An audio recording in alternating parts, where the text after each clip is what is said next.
Good afternoon and welcome to NASA's Johnson Space Center in Houston. Welcome to our Artemis II status update. I'm Rachel Kraft with NASA Communications, and I'm joined by several NASA leaders here this afternoon to talk about how the flight test has been going as the crew heads back toward Earth. They are Lakeisha Hawkins, Deputy for Artemis, Rick Henfling, Entry Flight Director for the mission, Debbie Korth, Orion Deputy Program Manager, and joining us by phone from the USS John P. Murtha, Lily Villarreal, the Artemis Landing and Recovery Director. We'll have some opening remarks as usual, and then we'll get into questions, and we'll start with Lakeisha. Thank you. And thank you for your continued interest in our mission and in Artemis. So we're into flight day 8. And the mission continues to go well as the crew prepares to transition back to Earth and we get ready for entry day. After an exciting day of science on Monday and a day for the crew to recover and then achieve some other flight objectives yesterday, the team is turning our attention to the return and getting the crew safely home. Now, because this is a development flight, we are thinking about what we can still learn in the remaining days to better understand the systems and to inform future missions. And we're still getting a lot of imagery down from the spacecraft and from the crew. And I wanted to share a couple of the imagery highlights today. The crew was able to send down a group photo, and it's great to see them doing so well and in such great spirits. And I'm happy to see Rise there front and center with the team. We can't wait to welcome those smiling faces home. Now, the crew also took an image yesterday of the Milky Way, which is stunning. And free from atmospheric interference, the crew could see the glowing ribbon of stars and filaments, a clear view of our home galaxy. So I also wanted to highlight a few additional things that we're learning through this test that are directly feeding forward to our next missions, including Artemis II.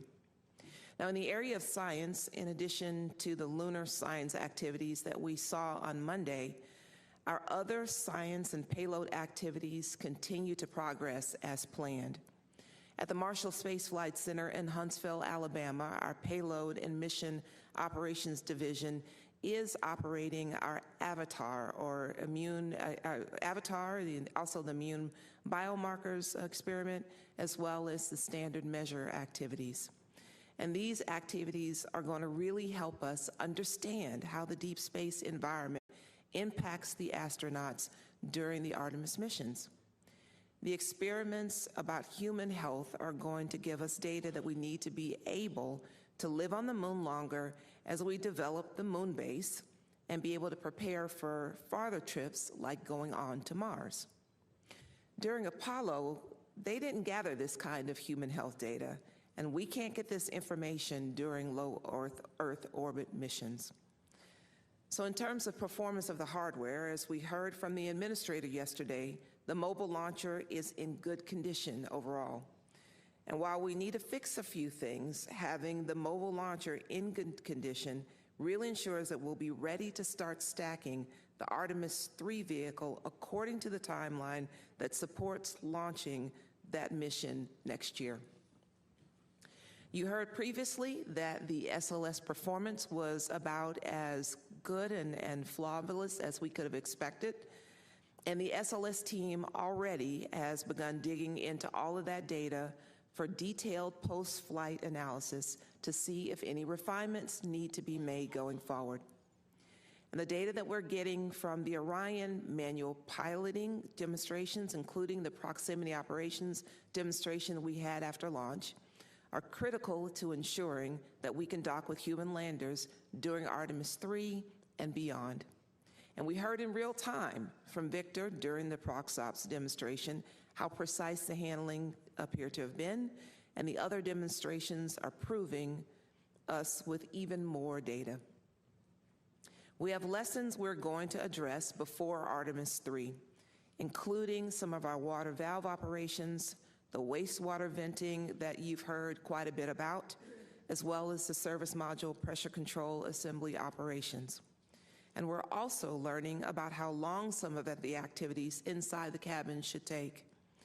Our suit demonstration from several days ago provided helpful insights for future suit crew emergency operations if we should need them. We've also elected to skip the radiation shielding or parts of it, the demonstration, to allow more time for transition of the cabin to prepare for entry. And Rick will talk a little bit more about that. And these learnings are helping us get ready for our next mission. And when the mission goes well, it can look like flying to the moon is easy. It certainly is not. We can't forget that this is a test flight and are taking everything that we're learning forward to support the next mission. This has been a good mission so far, and we're nearing the end, having retired a significant number of risks over recent days. But the team remains focused, and we're making sure that we don't take our eye off the ball. Countless hours of people working together behind the scenes have been preparing for these moments, and people are still giving their all to ensure mission success. We continue to improve to make our ultimate goals of going to the lunar surface, building the moon base, and eventually sending the first humans to Mars a reality. So I appreciate your continued interest, and with that, I'll pass it to Rick to provide an update on operations as we get ready to bring the crew home. Thanks, Lakeisha. So since we last got together, there's been a number of activities completed last night as well as today. Our primary activity yesterday evening was to perform our first return trajectory correction maneuver, RTC number 1. That was 1.6 feet per second. It lasted 15 seconds, and it was using the service module reaction control system thrusters. That burn was initiated at 8:03 p.m. Eastern Time last night. As far as today, we were able to get the crew in their orthostatic intolerance garments. These are special garments designed to help ensure the proper blood flow for the crew members when they return to the pull of Earth's gravity. It was important to get this and try this out today so that the crew has an understanding of what it's like to put this on entry day.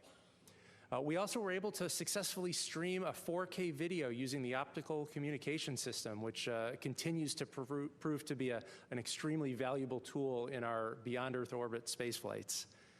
The crew also performed a couple of recordings for their National Geographic payload activity. They did a few PAO events, and later this evening we're going to do a couple of manual piloting demonstrations. One will be to use the docking camera to point the spacecraft towards a celestial body. And the celestial body we're going to use for that activity is Arcturus. Once that activity is complete, we're going to do another manual piloting demonstration where the crew is going to center the Earth in the field of view of one of the windows, and then they're going to fly the spacecraft to an attitude where the tail points towards the sun. This is important in order to be able to show that the flight crew can maneuver their spacecraft to get power and generate power so they can continue to power the subsystems on board the spacecraft. Finally, we're going to finish with a portion of that radiation shelter demonstration that Lakeisha talked about. Ultimately, the radiation shelter demo was largely a stowage activity for us. We had to remove a bunch of stowage from a couple of lockers and show that we could get a crew member to shelter in that locker. While we don't need any more practice moving stowage around, we're going to get plenty of that on flight days 9 and 10. It was important to show that we could provide proper ventilation to the astronaut if they were to shelter in that stowage. And so the way we're going to provide good ventilation is through the suit umbilical. So when the crew members put their launch and entry suits on for entry, one of the umbilicals they made is for airflow, and we would repurpose that umbilical and show that we could provide proper airflow to the astronauts when they're in somewhat of a confined space of the stowage locker. Once we get through today's activities, then the focus really is going to shift to entry, and I think the first graphic is important to show up here for some of those critical events. You know, the first one that we're really going to have to keep our eye on is crew module and service module separation. That's going to happen about 20 minutes before entry interface. Once we get through the separation of the service module, we're going to do one final burn. It's called our crew module raise burn. This is Typically not a burn that's going to be required, but it's our final opportunity to fine-tune our flight path angle before entry interface. So we'll perform that about 16.5 minutes before entry interface. Once that burn is complete, the spacecraft is going to make a couple of roll maneuvers. This will provide additional separation between the service module, which is headed for a destructive entry in the Earth's atmosphere, from the crew module, which obviously contains our 4 astronauts. Once those rolls are complete, the crew will go visors down, and then they will be in a isolated environment in their launch and entry suit until after splashdown. We'll hit entry interface at 400,000 feet, about 1,950 miles away from our landing site, and that's when the fun really begins. The 24 seconds after entry interface, we'll hit our blackout, which is the point at which the plasma has built up around the spacecraft such that it interferes with our ability for the transmitters on Orion to transmit telemetry. This is nominal. It'll last 6 minutes. Once that 6-minute blackout is done, Orion's going to be at about 150,000 feet. So still falling pretty quickly. We're going to be within a couple tens of miles of the landing site by that point. And then our focus is going to shift to deploying the parachutes. We've got 2 drogue parachutes that'll deploy. It'll be about 22,000 feet. That'll slow us down to about 200 miles an hour. And then we'll deploy the 3 main parachutes. Those are the orange parachutes you see in the image. That'll happen about 6,000 feet altitude, which will slow the spacecraft and her 4 inhabitants down to a gentle 20-mile-an-hour splashdown in the Pacific Ocean. We'll get the spacecraft power down about 15 minutes after splashdown, and then I'm going to hand over to Lily Villarreal, our recovery director, for mission authority. Let's go to the next graphic, which has a little bit more detail on some of those events. Here's a plot of what entry is going to look like. You can see it's only 13 minutes from entry interface until splashdown, so it's going to happen pretty quick. And the flight control team here in Houston, we're going to be without comms with the flight crew for 6 of those minutes. So it's going to start quickly, and it's going to be over even faster. Next page. And then for a graphic of all the parachutes that are going to deploy, the first thing before we deploy the drogue parachutes, we have to jettison something called the forward bay cover. It provides the protection for all the parachutes, and that's what's going to get jettisoned at about 35,000 feet. There's a window for the jettison of the forward bay cover, so if it doesn't happen at 35,000, it can happen lower, as low as 24. And nominally, we actually expect it to happen closer to 24,000 feet. Next page. And then if you're looking for a little bit of insight on our approach trajectory, we're going to have entry interface a little bit southeast of Hawaii. And after we fly 1,957 miles over the surface of the Pacific Ocean, we'll be landing in our targeted landing site off the coast of California. I think that's all I have for graphics, so I will turn over to Debbie. All right, thank you, Rick. So yeah, I'm happy to be back today, able to report that the Orion systems are all operating nominally, remain healthy, and we are just trekking our way home from the moon. So really excited to be just a few days away from that happening.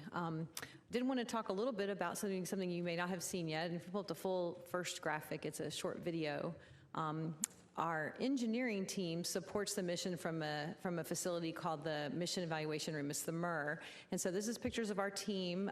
There's 24 separate consoles, so this is different than the flight control room that you see a lot on NASA TV. These are our engineering expertise that supports Rick's flight control team. And so they've been on console since about 48 hours before launch, keeping close eye on all of the systems, looking at all the data, modifying procedures as needed, and then just watching how the systems are performing. So providing all really deep technical insight to that operating team. So that's also located here in Building 30 in the Mission Control Center. And so that's our MIR team working hard round the clock supporting the spacecraft. Second graphic I have is a few days ago I showed you some imagery of the crew module images we got down from our first external survey that was right after the TLI burn. So we actually do another external survey on the way home. This is our inbound external inspection. So I think go to the next slide. Yeah, so this is kind of two different views of the spacecraft. Again, did a comprehensive review of all the imagery that we were getting down off the surface of the crew module. No concerns, no issues seen that would make us have any pause for the reentry phase. Everything is in excellent condition for that entry. So that's our pretty crew module. I think we have a couple of pictures of the service module as well. Yeah, so we obviously don't bring the service module home. As we mentioned, that gets separated about 40 minutes before splashdown, but we did get some nice imagery. And the next one I thought was interesting. It's a picture of the solar arrays, but it's actually the backside of the solar array, which we don't normally see. So anyway, poured over all this imagery, and everything looks really good for the return.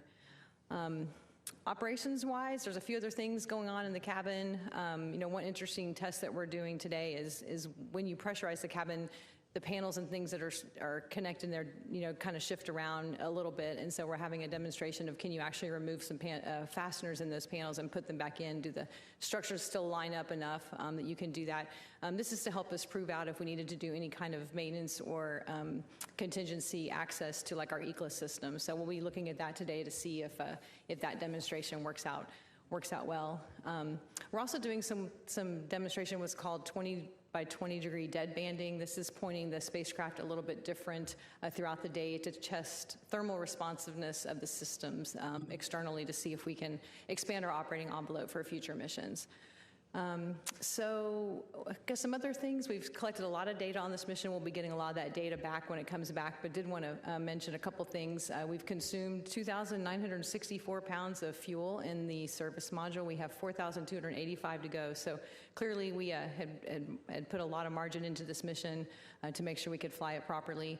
9,855 commands have been uplinked, so been busy for the flight control team and the MER team doing all of that. And then we mentioned the optical comm and how effective that has been in getting data down. 122 gigabytes of data downloaded.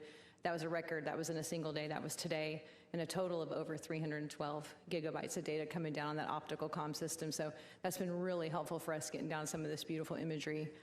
Cabin is currently at a 76 Fahrenheit degree, so the crew's quite comfortable. Everything looks really well. And I think that's probably it from me. Spacecrafts continue to operate nominally, and we are hard at work monitoring it until it gets home. So with that, I will hand it over to Lily. Hi, good afternoon. Just checking to make sure you guys can hear me first. We hear you, Lily. Okay, great. Thank you for joining us today.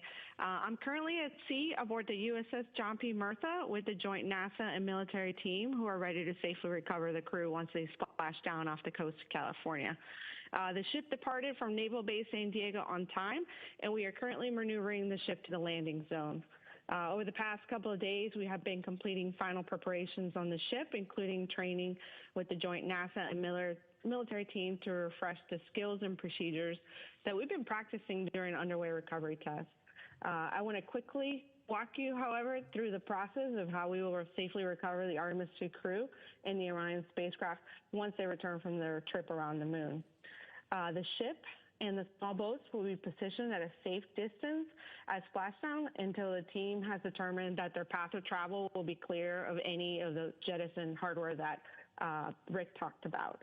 At splashdown, the crew in Houston will follow their post-landing procedures while our divers maintain a distance of about 120 yards to the capsule once we're cleared to go to the capsule. After handover from the flight director to the landing recovery director, the divers will approach Orion and they will conduct assessments of the air and water surrounding the capsule just to make sure that it's safe to approach and help the crew exit Orion. After ensuring the area is safe, they're going to go ahead and open the Orion hatch and help the astronauts from their seats to a large inflatable raft that we call the front porch. Once all 4 astronauts are on the front porch, we will tow the capsule away from the front porch, and the team will pick up from Navy helicopters, which are deployed from the recovery vessel. 2 helicopters are going to rotate, picking up all 4 crew members before they return to the recovery ship within a few minutes of each other.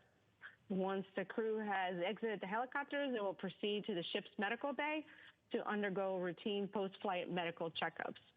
We expect to recover the crew and deliver them to the medical bay within 2 hours of splashdown. With the crew safely out of the capsule and in tandem to the recovery, teams will work on towing Orion into the well deck of the ship using procedures that were very similar to those that we used on Artemis I. Once we have Orion safely inside and all the small boats are back on the ship, we will start making our return to Naval Base San Diego. Depending on our distance, by then the Artemis II crew will fly off the ship back to shore, we anticipate within 12 to 24 hours post-splashdown. Before I wrap up my remarks, I do want to take a moment to thank our partners from the U.S. military who are supporting our Artemis recovery efforts. Without them, we couldn't do what we're doing. We had a very successful recovery of the uncrewed Orion spacecraft during the Artemis I mission, and we feel confident that through our testing and training alongside the Navy and other collaborators, we will make Artemis II just as successful. With that, thank you, and I'll pass it back to Rachel. Okay, it's time now for questions. We'll take questions here in the room and on the phone bridge. A reminder to those of you joining by phone, you can press *1 to get into the question queue. Please limit your question to one, and especially with Lily joining us remotely, please let us know who your question is for. Let's start here with Jackie. Hi, Jackie Waddles, CNN. Quick question for Rick. Can you walk us through, I understand that loft trajectory was specifically planned out, but are there any contingency trajectories that you're also prepared to do in case anything is off nominal? And then I'd also love to clarify exactly what G-forces the astronauts are expecting to experience, whether in an off nominal or nominal situation. Thanks so much. Yeah, good questions. I'll start with the more straightforward one with the G loads. For a nominal landing off the coast of San Diego, we're expecting 3.9 Gs. But we have a number of contingency trajectories which would land us further uprange or further away from our targeted landing site. We have, and when these contingencies are selected based on the severity of the problem. So we step deeper and deeper into the severity of the problem, which requires us to land shorter and shorter or further and further away from the landing sites. If we pursue one of those contingency trajectories, you could see G loads as high as 7 or 7.5 Gs.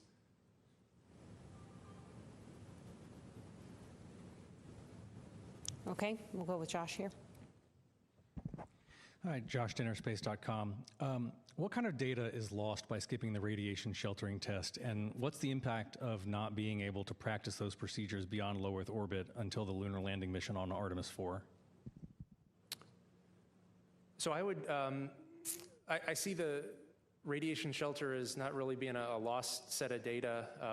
As we reassess the timeline for the remainder of the mission, we found that there was still an opportunity to test out that suit umbilical airflow, which is arguably, in my mind, is the most important part of that demo, because the radiation shelter was, it's an area in the spacecraft that is kind of deep down in one of the stowage lockers. And so the part of the demo that we're not going to practice is the removal of the stowage from the stowage locker, which is something that we don't necessarily need to demonstrate as part of that particular test. We know how to remove stowage.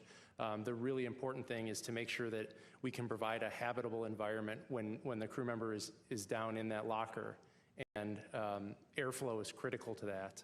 If you're in zero gravity, you can develop pockets of carbon dioxide if you don't have sufficient airflow, because there's no convection to move the air around when you're breathing, and you end up having kind of a pocket of CO2 forming around your face. So the airflow is the most important part of that demo, and we did find a way to achieve that objective. Yeah, and I should maybe add too, the stowage part of that is practiced quite a bit over in the mock up here in Building 9. So the part of that you can really do in 1G, they've practiced many times. So feel confident it'll work. I'll just add that we will also still get data with respect to radiation, as well as the avatar data, where we are getting effects of radiation on tissue chips from the crews. So in terms of actual better understanding of the impact of radiation, we will still get data associated with that. Okay, we'll go here to Eric Berger and then to Marcia. Eric Berger, Ars Technica. Question for Debbie, I think. You mentioned the external survey. There were no concerns, no issues that would give us any pause. Let's say in the very unexpected event that there was some serious MMOD damage, on the edge of the heat shield that you could see or with the spacecraft. I mean, I think I know the answer to this, but what is the contingency plan? That there isn't one, right? Correct. I mean, we aren't looking at the heat shield. Obviously, that's still covered by the service module. So this is just your thermal protection system. My understanding is we would modify our flight profile to try and accommodate that, but I don't know. There's nothing we can do hardware-wise. There's no way to go repair, for example. I would add that depending on the nature of the damage, if that were even something that we would have to consider, you can assess the various flight profiles, the ballistic landing profile, the loads managed, and you could try to pick one that was the least stressing if there were something of concern. But as Debbie said, we did the survey, and there's nothing to be concerned about for entry. Marcia. Marcia Dunn, Associated Press. For you, Rick, what's the maximum speed coming back? Isn't it going to set a record? I think you promised us that. Yes, we did. Yes, and when and how will the capsule be coming back to Florida? So as far as the speed, our prediction for Artemis II, we're going to reach a max velocity of 34,965 feet per second, and that is less than the Apollo 10 record of 36,397. And the answer on how it comes back to Florida, we'll be trucking it back. So it'll get some conditioning done as soon as it gets back to San Diego. Some quick inspections and other things we do there, but immediately, as quickly as we can, put it on a truck and it gets driven back to Florida, back to the facility where we'll start doing the deservicing there. It's closer to two weeks. Mm-hmm. Mark. Mark Carreau with Aviation Week. The external imagery that you showed, was that what was taken yesterday morning? Yeah, that was our inbound inspection. So yes, that was the most recent pictures. Okay, go ahead. Mark Kirkman with NSF. Just want to drill down primarily with Rick, I guess, on the crew's experience for entry. Are they going to be heads down at entry interface? Is there any pre-bank? And also, if you can elaborate on the G spikes, the way I understand it is they do that first pull out, there should be a spike, and then there's another one as you come back down on the second side of that. And then just one other add-on to that is, are there any DTOs, any manual control inputs, any PTIs or anything like that that are going to be done in this time frame? So you're correct that the crew members are going to be heads down. That provides them a view of the horizon as they enter. If we were in a different attitude, you wouldn't have that horizon as a reference. Yeah, there are two different spikes in the G loads, but again, the max is 3.9, so you get about two similar 3.9 Gs on entry as you do the various roll reversals. Pre-bank, we do have, we'll roll in to capture the atmosphere right at entry interface, but we're predicting 5 of those roll reversals on the way down. Jonathan. Jonathan Seri with Fox News. Follow-up to that, we're talking about the Gs that the Artemis crew will experience. How does that compare to crews coming back from LEO, say in a Crew Dragon, in terms of Gs and also duration of reentry? That's a really good question. I would hate to speculate on the numbers, and so maybe we could follow up with you afterwards and give you accurate numbers as opposed to me speculating.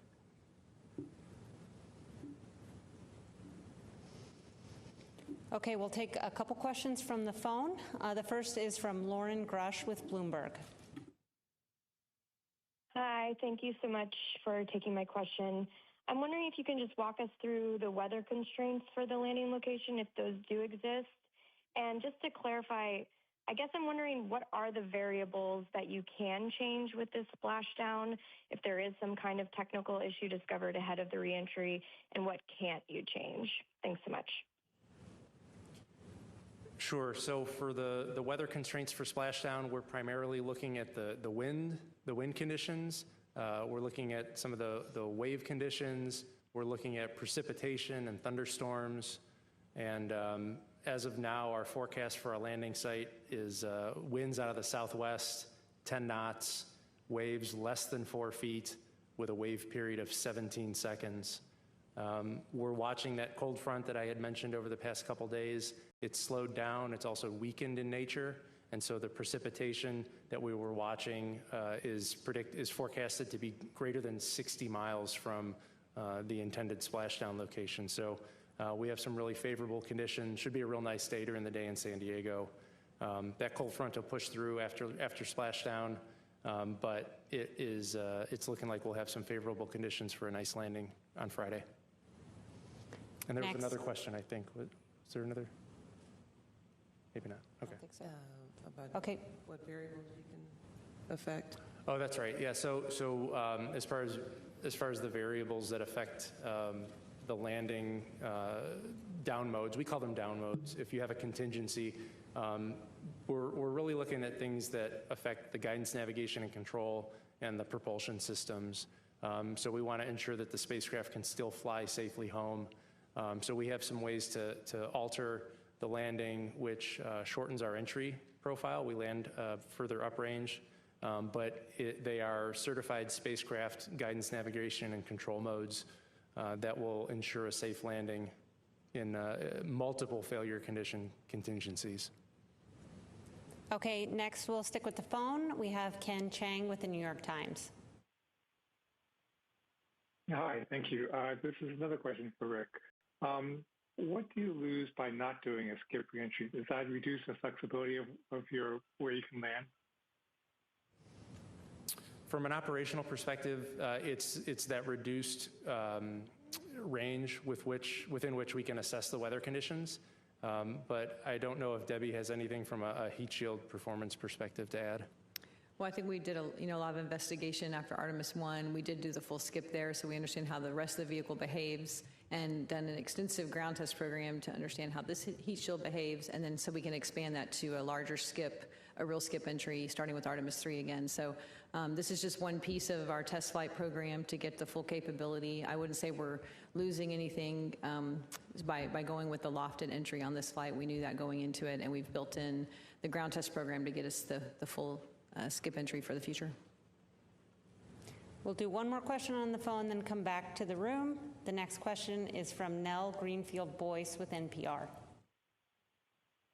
Thank you. I'm asking a little bit more about the reentry inspection. So it seems like the heat shield's really kind of covered up. So I'm wondering, like, what you all are really looking for in the inspection. You said everything looked fine, but I'm wondering, what wouldn't be fine. And I'm also wondering, like, do we have any data on the heat shield that can't be seen? I don't know what it would be. I'm assuming not, but I'm just asking what, if anything's known about what's going on in the parts that are covered. Thanks.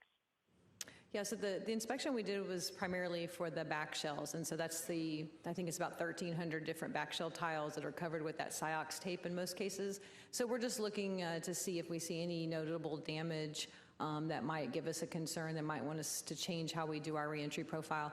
The tiles themselves are very robust, and they have huge levels of margin, so we can accommodate some MMOD damage without compromising the vehicle. So we're just looking to evaluate, do we see anything that would be beyond what we think we can accommodate, and we really didn't see anything at all. So that's what we're looking at. In terms of the heat shield, no, we're not getting data off of that at this time. That's been covered with the service module. And so we will not be getting any data off of that until we hit that separation phase. Bill Harwood with CBS. A question for Lily. Is Lily still on the line? Yes. Can you go over the crew extraction sequence? In other words, which astronaut comes off first? Do you alternate one on one chopper, one on the other, and then rotate back through? Can you like tell us who's first off, who's last off, and how they sequence the choppers? Thanks. Yes, I can definitely answer that. The nominal plan is to open the hatch, and the first medic will go in and assess the crew right away, and then he will be helping the first crew member in seat 3, which is actually Jeremy. And then the second medic will enter, and he will go to Reed, and then we'll have the 2 follow-on medics along with the medical officer, the Navy medical officer, will go in and take care of Victor and Christina. Once they assess that everything's well, the plan is to egress Christina first, then Victor, then Jeremy, and then Reed. Of course, if there are any situations medically where there's some concern, the medical officer has the right to egress the person who is impaired first, if needed. And that's pretty much the sequence that we will also pick up via helicopter. We'll go with Will. Thank you. Will Robinson-Smith with Spaceflight Now. Thank you all for taking the time. Question to Rick. You mentioned the remaining manual piloting events that are still left. Can you talk about which crew members are going to be doing what? And then just a quick one to Lakeisha. We've heard the crew during each of the crew planning briefings talk about the lights on the Avatar experiment. Some are on, some are off. Can you explain what a light being off actually means? Thanks. As far as the manual piloting demonstration this afternoon, all 4 crew members are scheduled for that event. And from what I recall pre-flight, Reed really wanted to ensure that this spacecraft could be flown by pilots and non-pilots. And so I would expect everyone to have an opportunity to have a chance to fly the spacecraft so that we can understand the handling capabilities of Orion, both from a pilot's perspective as well as from a non-pilot, because by demonstrating that Orion is capable of being flown by pilots and non-pilots, you open the door for a wider range of future astronaut selections and flight crew assignments, because you no longer have to be beholden to there being a test pilot in the commander and pilot seats. You can really allow anyone in the astronaut corps to help fly that spacecraft. Yeah, to your question about Avatar, we will get you someone to get you a specific answer about the lights on, lights off, but that's an autonomously run system. It's still got good power to it, and it is still functioning. It reported back that it's still functioning as it should. Right, so we'll be looking forward to getting that off of the ship to get the data from it at the end of the mission. Thanks. Hello, my name is Ed Lavendera with CNN. Thank you for taking the time today. Can you talk about, and this might be a question for Lillian Reed, how many aircraft, drones, kind of getting eyes on the capsule as it's coming back in for re-entry? And is that number kind of standard, or is it more because this is such the first time there's been a crew on this particular capsule re-entering? Lily, do you want to take that one? I think you would probably be better suited to answer it. I think it's good. Thank you. And Debbie can confirm that there's going to be at least 7 different aircraft, sci-fi aircraft at different altitudes imaging the vehicle. And Debbie, correct me if I got that wrong.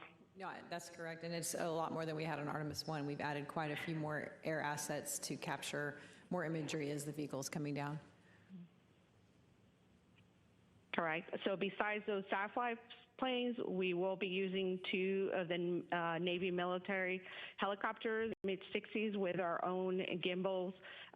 They're going to be at different altitudes who will be much closer to the splashdown, taking imaging of the splashdown all the way until splashdown.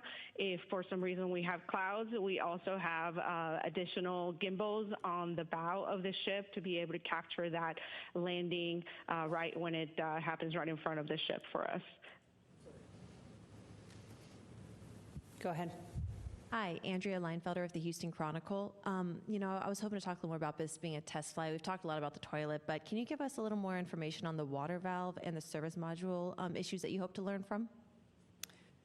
Sure. I think early in the mission we talked about a water valve in the water on-off valve in the potable water system that had we saw had inadvertently closed. And so because that's in the service module, we will not be getting the service module back. And so we have designed a bit of a test to do. I think it's happening later today. The timeline's moving around a bit, but to kind of do some additional opening and closing of different valves in that system to learn more about those behaviors. Always taking into account we never will put us at risk of not having water available. So we're actually doing this, now that I think about it, it's later in the mission to make sure that we have all the water we need and we're done with any access to that system that's required. So that's one of the things we're doing, just to learn about the valves in that system, since we won't be getting the service module back. Irene Klotz with Aviation Week for Debbie.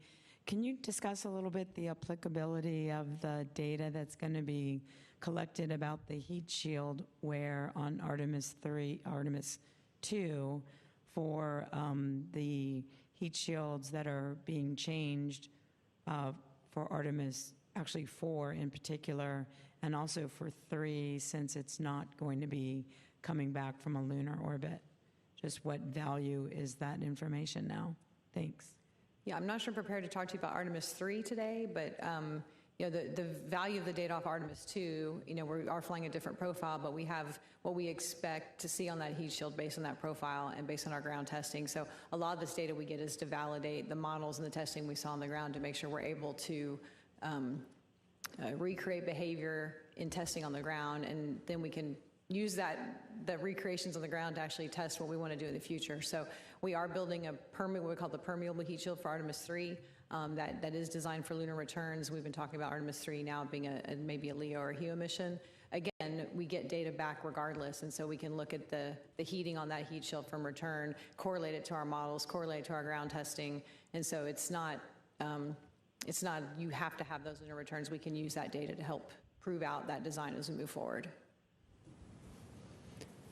Okay, we'll go there and then to the gentleman in front of you. Hi, Dr. Allison McGraw from Mysterious Meteorites. This is perhaps a question for Debbie. How is the risk assessment for micrometeoroids or orbital debris completed?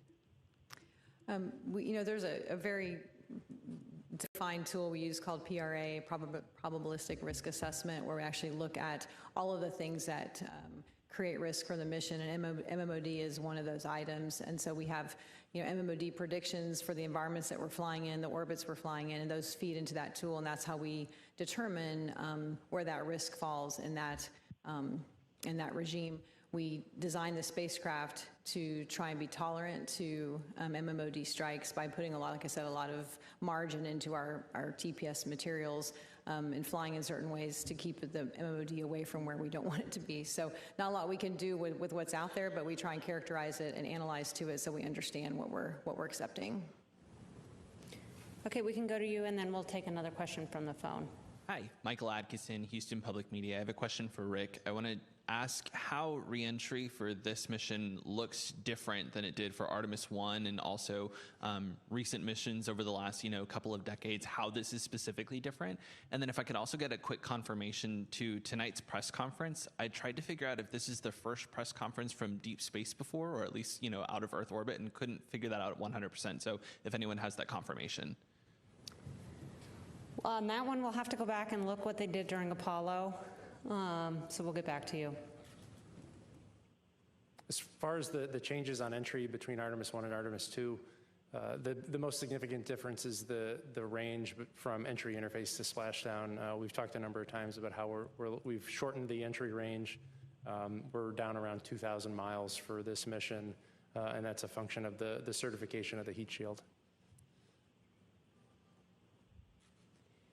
And we did just actually get a quick follow-up that there were in-flight opportunities with the crew during Apollo. Okay, we'll go to the phone. We'll get a question from Micah Maidenberg with the Wall Street Journal. Hi, thanks, Rachel. Just a couple of things for Rick. Rick, how long does the period of max velocity that you mentioned last?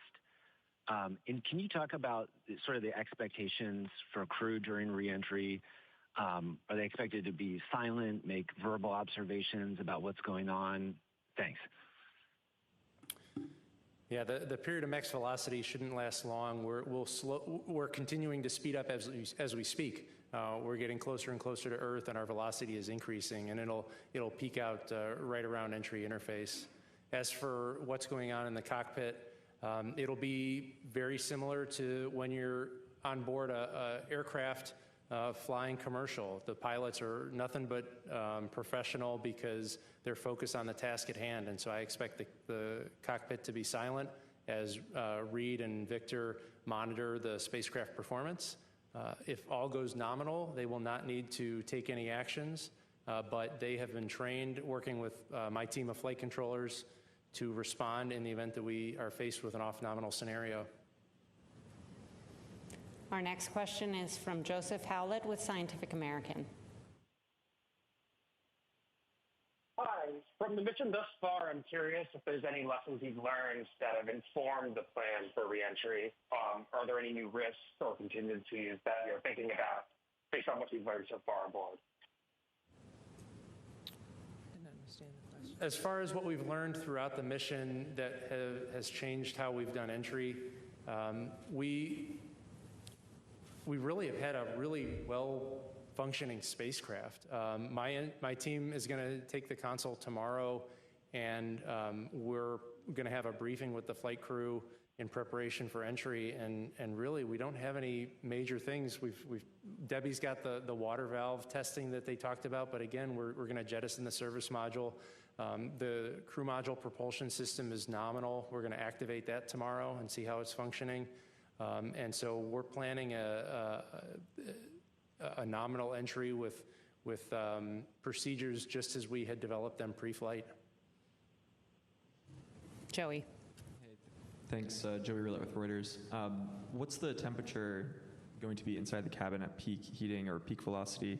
And for any of the little tiny problems that have popped up during this mission, like the toilet and that weird smell that the crew was experiencing, is there anything you have to do with those before re-entry, or is there any problems they might pose during re-entry? Thanks. I would say from a hardware standpoint, nothing we're doing on those relative to reentry. We have not had any reports of that smell again, and so we'll look more into that in the crew module when it gets back.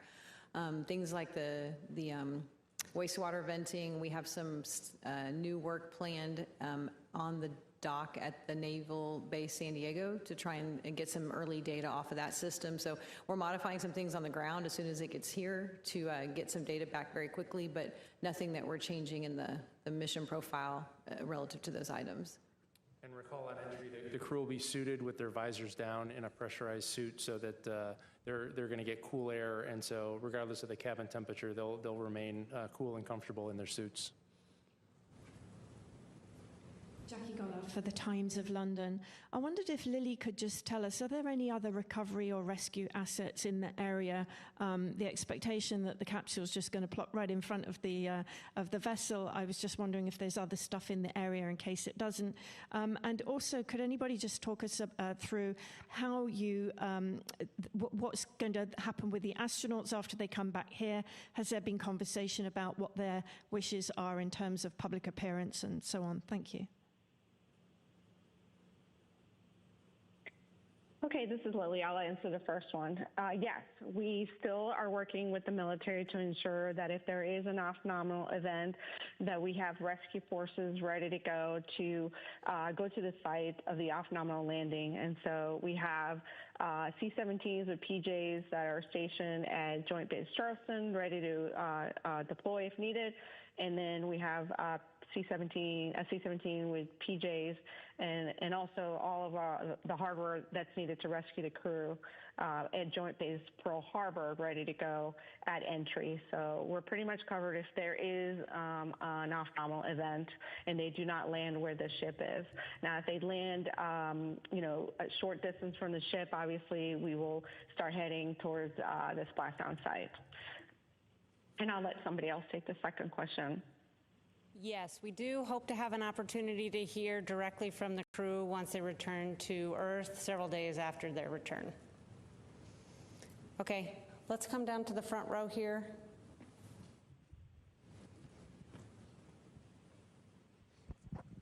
Zachary Albert with the Launchpad. Can you take us through the timeline of getting the experiments and science out of Orion? I know coming home from the ISS, there's some that we rapidly get back off the vessel. Is there any plans with that with Orion, or is it going to more just ship back with it when it comes back to Florida?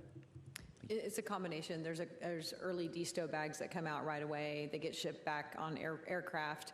Some of the data storage that's got some of the imagery and other technical data will actually be downloading those cards onto computers, making copies there in San Diego. So it's a combination depending on the criticality, and then the vehicle itself comes back, with the rest of the equipment. TJ. TJ Muscaro with the Epoch Times. Thanks so much. For Lakeisha, sorry if I missed it earlier. We were talking about radiation data.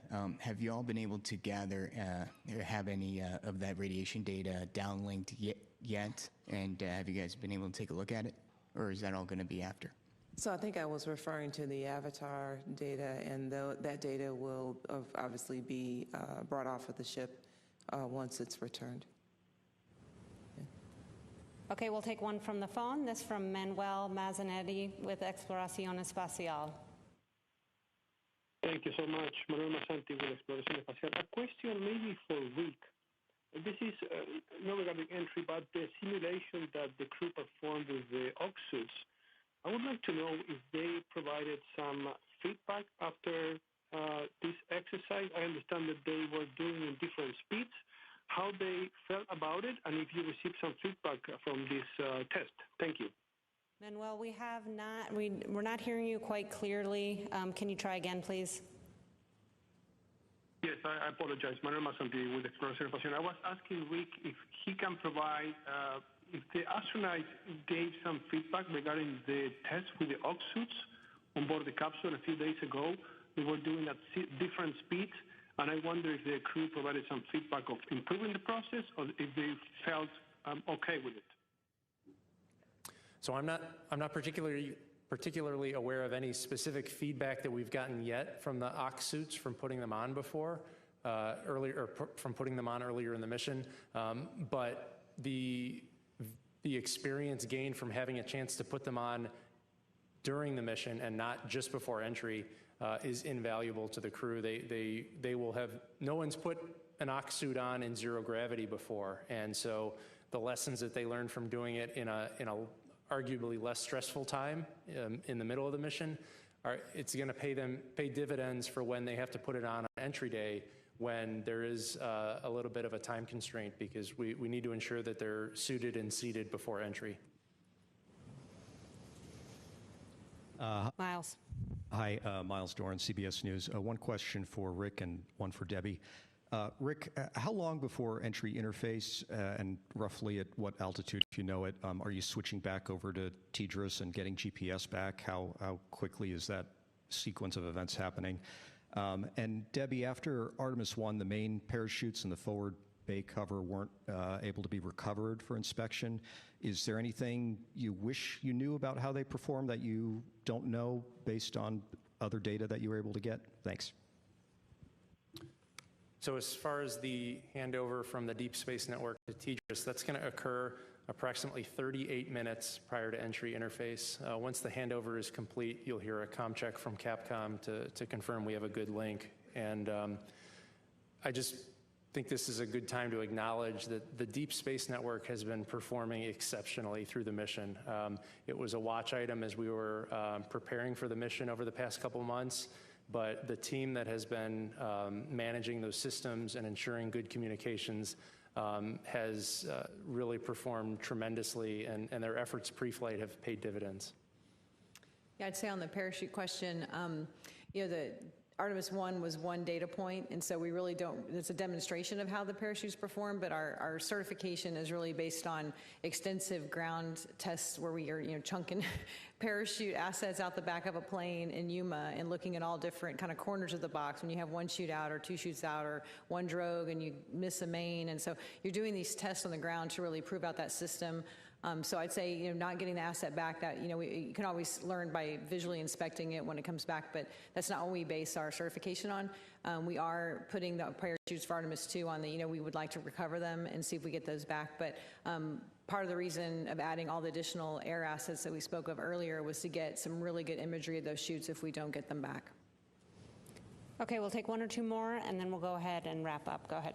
Hi, Nick Notario with ABC 13. Question, Rick, for you. Give us the difficulty about what you're going to do relative to the launch, the lunar flyby. For people at home, how hard is this splashdown that you all are trying to accomplish? And what are the nerves like here at JSC to make sure that those astronauts return safely to Earth?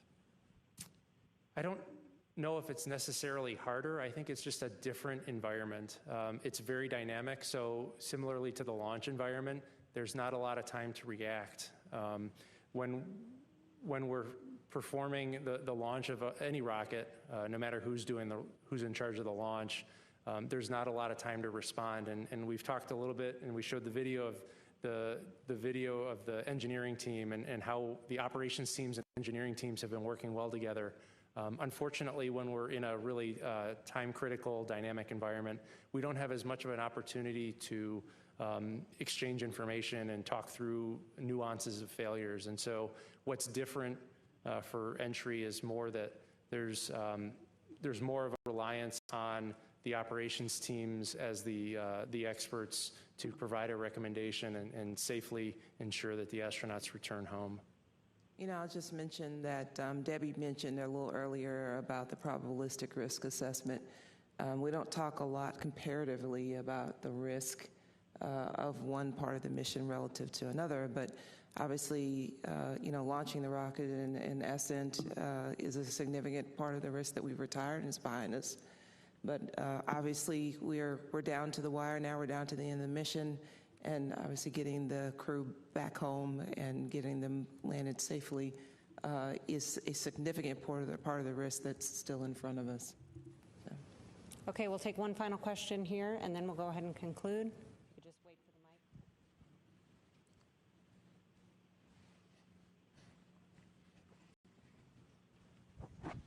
mic. Thanks for taking my question. I'm very sorry, it brings up the dreaded toilet again. But there was some conversation between the crew and control, I think it was yesterday, about the volume in the tank needing to keep on top of that ahead of re-entry. I was just wondering if you could give me some more information about what that concern might have been, or whether it even is a real concern. I take it from your previous answers, you're happy about the conditions for re-entry, but why could that be an issue? And if it is an issue, has it been resolved? Yeah, I think the issue that, if it's specific to reentry, is with that tank, it's not, we've been talking for the last few days, it's not venting as effectively as we had hoped or had planned. And so that tank may have more volume in it on reentry day than our initial models had analyzed. And so we're just looking at, with a tank of that volume, are we okay? And we're perfectly fine. So just double checking loads and things like that. And CG of the spacecraft, you know, things are moved around and packed differently, so all that's part of that assessment we do right before entry. Okay, we'll go ahead and wrap up. I want to thank our participants for joining us today. We do have one time change coming up with the crew news conference scheduled for later this evening. That will occur approximately an hour later. Plan to start at 9:45 Central Time, 10:45 p.m. Eastern Time. You can stay tuned for all the latest updates, including imagery, at nasa.gov, and thank you for joining us.